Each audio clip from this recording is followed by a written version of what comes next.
Kamusta ka? Muli ito si Kuya Paul ng Noypi TV.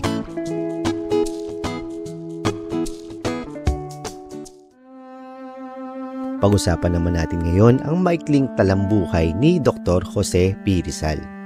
Si Dr. Jose Rizal na buong pangalan ay Jose Protasio Rizal Mercado y Alonso Realonda ay isang kilalang bayani ng Pilipinas.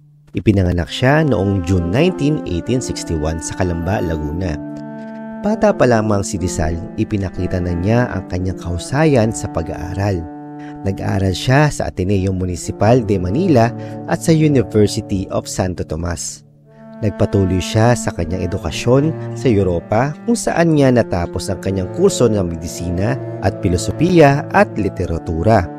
Bilang isang manunulat, ang kanyang mga nobelang Noli Me Tangere at El Filibusterismo ay naglalaman ng mga kritisismo laban sa pamahalang Espanyol at naglantad sa mga pang-uubuso ng mga praile. Ito ay nagdulot ng malaking impluwensya sa kilusang revolusyonaryo sa Pilipinas. Bukod sa pagiging manunulat, si Rizal ay isang polyglota na nakapagsasalita ng 22 wika. Siya rin ay isang magaling na pintor, eskultor, arkitekto, poeta at musiko. Noong 1892, bumalik si Rizal sa Pilipinas at nagtatag ng La Liga Filipina, isang samahan na naglalayong magbigay ng edukasyon sa mga Pilipino at mag-angat sa kanilang kalagayan. Ngunit dahil sa kanyang mga gawain, siya ay pinatapon sa Dapitan, Zamboanga del Norte. Noong 1896, si Rizal ay inaresto at ipinadala sa Fort Santiago sa Manila. Sa kabila ng kanyang pagtanggi na siya ay kasangkot sa revolusyon, siya ay nahatulan ng kamatayan.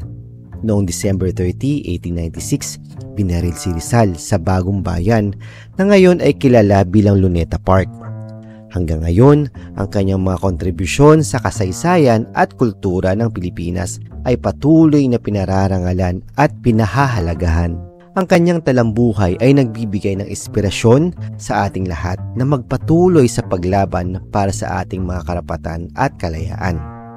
Ikaw, ano ang pinakagusto mong bahagi ng buhay ni Rizal?